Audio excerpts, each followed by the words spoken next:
నిన్నటి నుంచి అసలు ఖాళీ లేకోకుండా అయితే మేడం అయితే తిరుగుతుంది. ఇదిగో ఇక్కడ కనపడే హౌస్ మా మేడం వాళ్ళ అమ్మమ్మ వాళ్ళ ఇల్లు. ఈ రోజు రంజాన్ ఈద్ అన్నమాట. సో పొద్దు నుంచి అయితే మేడం వాళ్ళ అమ్మగారింటికి వాళ్ళ చిన్నమ్మ గారింటికి అయితే తిరిగింది. సో నైట్ అయితే వాళ్ళ అమ్మమ్మ గారింటికి అయితే వచ్చింది. ఇక్కడికి వచ్చిన తర్వాత అయితే డ్రైవర్లకు ఫుడ్ అయితే ఇచ్చారు. ఇదిగో ఇక్కడ పెట్టారు కదా బయట, ఇదే అన్నమాట డ్రైవర్లకు ఇచ్చిన ఫుడ్.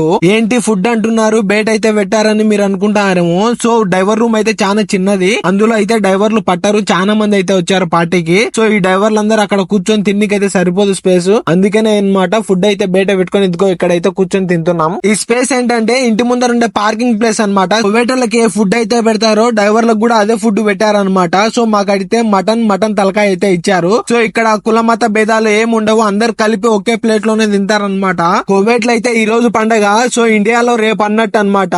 సో అందరికి ఈద్ ముబారక్ శుభాకాంక్షలు. సో ఈ వీడియో మీకు ఎలా అనిపించిందో కింద కామెంట్ చేయండి, లైక్ చేయండి. ఇలాంటి మరిన్ని వీడియోస్ కోసం ప్లీజ్ సబ్స్క్రైబ్.